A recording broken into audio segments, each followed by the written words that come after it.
شیعہ قوم کے نوجوان یہ نظریہ درست کریں، بہلول کسی ملنگ کا نام نہیں تھا،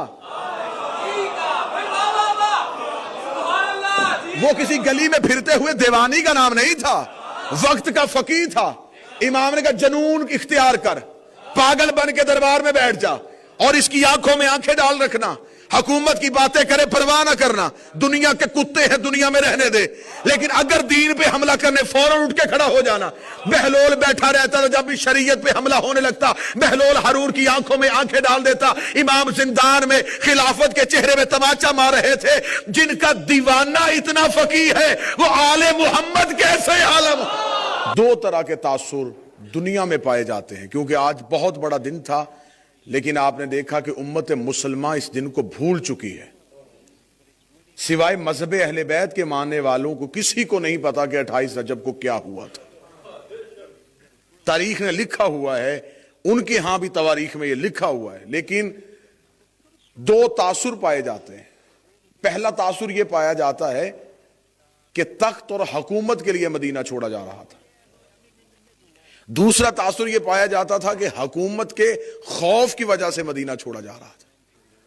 میں جملہ کہنے لگا ہوں، اور جملہ نہیں، عرش آپ کی گود میں رکھنے لگا ہوں، اگر آپ ذہنی طور پہ متوجہ ہوئے۔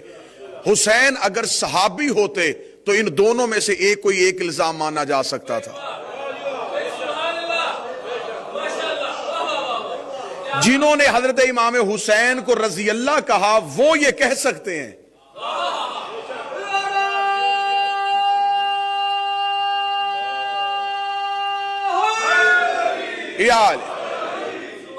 جو حضرت امام حسین کو رضی اللہ سمجھتے ہیں وہ یہ تاثر کو مان سکتے ہیں کہ ایسا ہو سکتا ہے، کیونکہ ان کے ہاں تاریخ سے ثابت ہے کہ حکومت کی وجہ سے بھی شہر چھوڑے گئے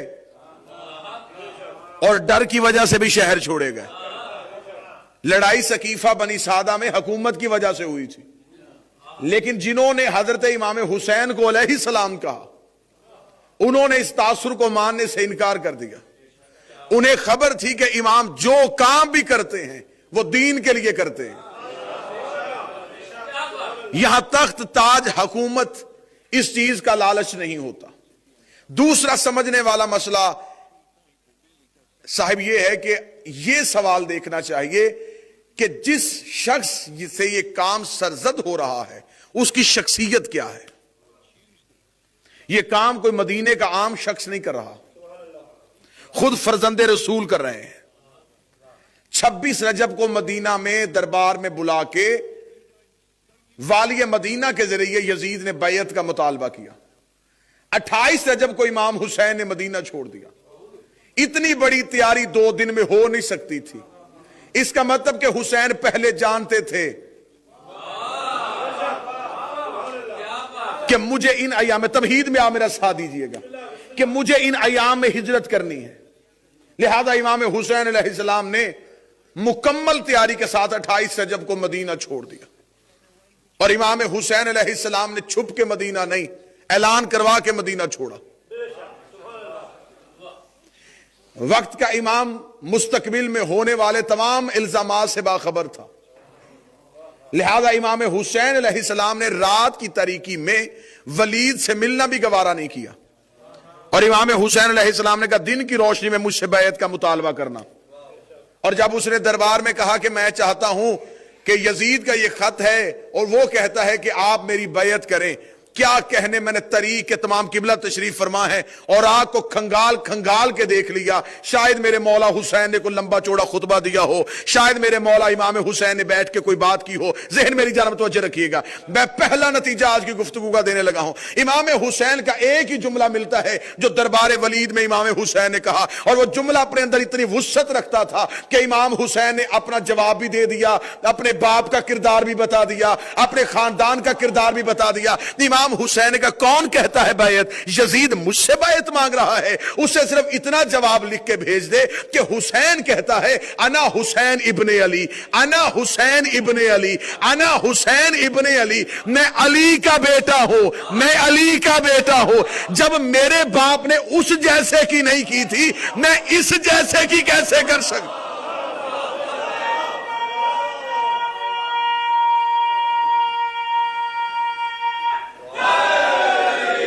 یار اگر میرے مولا علی نے بیعت کی ہوتی تو دربار سے فوراً استدلال آ سکتا تھا کہ حسین آپ کے باپ نے بھی تو کر ہی لی تھی. امام نے ایک ہی جواب میں مولا علی کے اوپر اٹھے ہوئے الزام کو بھی دھو دیا. انا حسین ابن علی، میں علی کا بیٹا حسین. 28 رجب کوئی عام دن نہیں تھا، انکار بیعت کا دن تھا.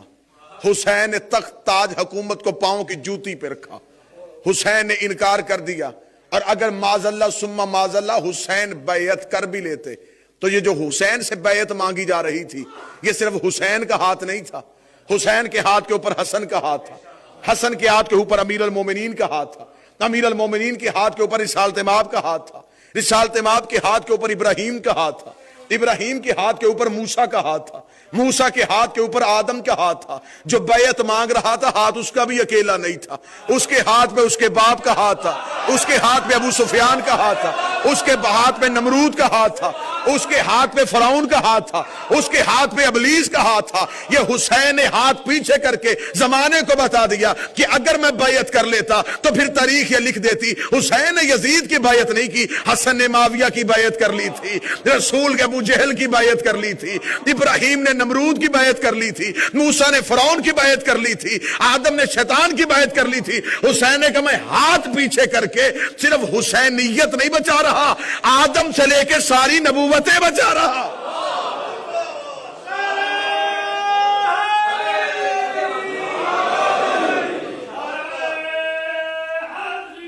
یار اور جس سے بیعت مانگی جا رہی تھی وہ فرزند رسول اللہ. توجہ ہے سرکار، موضوع پسند ہے جی. وہ فرزند رسول تھا. میں جملہ کہنے لگا ہوں یزید فرزند زہرا سے بیعت نہیں مانگ رہا، وہ فرزند رسول سے بیعت مانگ رہا. اچھا اب سوال یہ پیدا ہوتا ہے کہ جب یزید تخت پہ بیٹھا تو لاکھوں نہیں کروڑوں مسلمان یزید کی بیعت کر چکے تھے. 1 2 10 4 نہیں، لاکھوں بھی نہیں، کروڑوں یزید کی بیعت. آپ اس دور کا یزید کی مملکت کا نقشہ اٹھا کے دیکھیے، تیسرے حصے دنیا کا وہ مالک بن بیٹھا تھا. کہاں تک اس نے اپنی خلافت کو منوا لیا تھا. اتنے لوگوں نے جب یزید کی بیعت کر لی تھی اسے حسین سے بیعت مانگنے کی ضرورت کیا تھی؟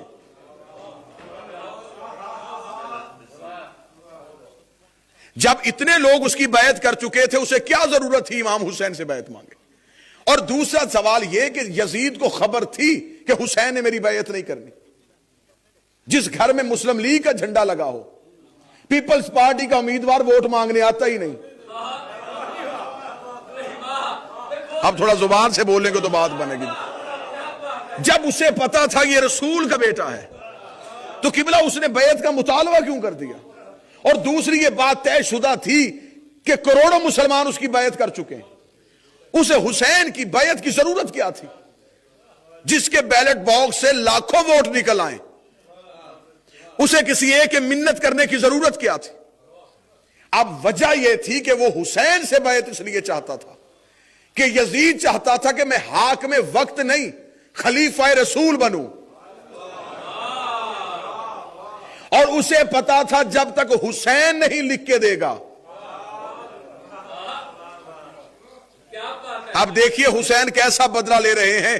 جو خلافت گھر سے رسی کے ساتھ کھینچی گئی تھی وہی خلافت بھکاری بن کے پھر حسین کے دروازے پہ کھڑی ہے. وہ حسین سے بیعت اس لیے چاہتا تھا کہ اس لیے کہ میں خلیفۃ رسول بنوں، اور خلیفۃ رسول بننے کے لیے فرزند رسول کا حامی ہونا ضروری ہے. اب تاریخ نے یہ تو لکھ دیا کہ امام حسین نے انکار کر دیا. تاریخ کا مورخ اگلی غلطی کر گیا.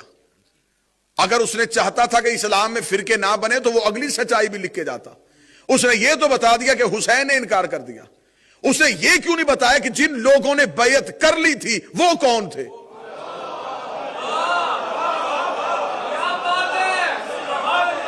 جو یزید کی بیعت کر چکے تھے وہ کون لوگ تھے؟ وہ کن کن صحابہ کے بیٹے تھے؟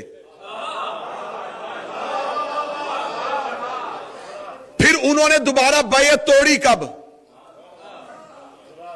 بھئی 28 رجب کو امام حسین سے مطالبہ ہوا، میرے مولا امام حسین 28 رجب کو مدینہ چھوڑ کے آ گئے۔ امام نے مدینہ اس لیے چھوڑا، اگر امام مدینے میں رہتے تو کل کوئی کہہ سکتا تھا ہم تو حسین کی بیعت کرنے کے لیے مدینے گئے تھے، حسین نے ہمیں ملنے سے انکار کر دیا۔ حسین آئے بھی بیت اللہ میں کہ جو کہیں نہ جائے یہاں تو آتا ہے۔ امام حسین بیت اللہ میں بیٹھے رہے، اللہ کے گھر میں بیٹھ کے 4 ماہ انتظار کرتے رہے۔ وہاں پر آ کے مسلمانوں نے کیوں نہیں بیعت کی کہ مولا ہم سے غلطی ہو گئی، اس نے ہم سے تلوار کے زور پہ بیعت کروا لی، اب ہم آئے۔ امام حسین وہاں انتظار میں رہے اور کوئی بھی نہیں آ رہا، نہ وہ بیعت شکنی ہو رہی، اور امام حسین وہاں سے عازم سفر ہوتے اور کربلا روانہ ہو جاتے۔ وہاں 10 محرم کو امام کی شہادت ہو جاتی ہے، اگلا امام قید کر لیا جاتا ہے۔ اب مجھے تاریخ کا مورخ میری آنکھوں میں آنکھیں ڈال کے مجھے بتائے، جن لوگوں نے یزید کی بیعت کر لی تھی اب انہیں کس کھاتے میں ڈالو گے؟ حسین کے پاس وہ آئے نہیں، کربلا میں 72 نظر آ رہے ہیں۔ میں نے جان بوجھ کے مشکل موضوع چھیڑ لیا ہے۔ بھئی آخر وہ لوگ کہاں گئے؟ وہ تاریخ کے اوراق میں کہاں چھپ گئے؟ وہ 1 2 10 2 4 قبیلے نہیں تھے، وہ لاکھوں کی تعداد میں مسلمان تھے جنہوں نے یزید کو امیر المومنین کہہ دیا تھا، خلیفۃ المسلمین کہہ دیا تھا، اور قبلہ تشریف فرمائیں یہ اسلام کا قانون ہے، اگر تم فاسق کے ہاتھ پہ بیعت کر لو تو دوبارہ امام وقت کے ہاتھ پہ بیعت کی جاتی ہے، جسے تجدید بیعت کہا جاتا ہے، کہ مولا میں نے آپ کے ہاتھ پہ بیعت کی تھی، اس کے بعد میں نے ایک فاسق کے ہاتھ پہ بیعت کر لی، لہٰذا میری پچھلی بیعت ختم ہو گئی، اب میں دوبارہ نہیں کرنے کے لیے آیا ہوں۔ اب مجھے نہیں پتا کون اس طریقے جملے کو سمجھے گا یا نہیں۔ اگر کسی نے رسول کے ہاتھ میں بھی بیعت کی تھی اس کی بھی ٹوٹ چکی تھی۔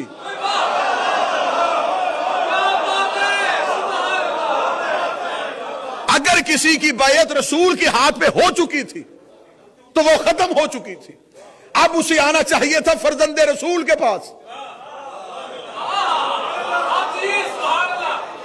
وہاں تک آیا کوئی نہیں۔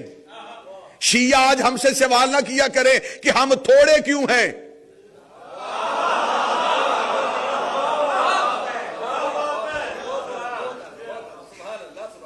یزید زیادہ لاکھوں کی صورت میں اس لیے ہیں کہ بیعت آج بھی نہیں توڑی۔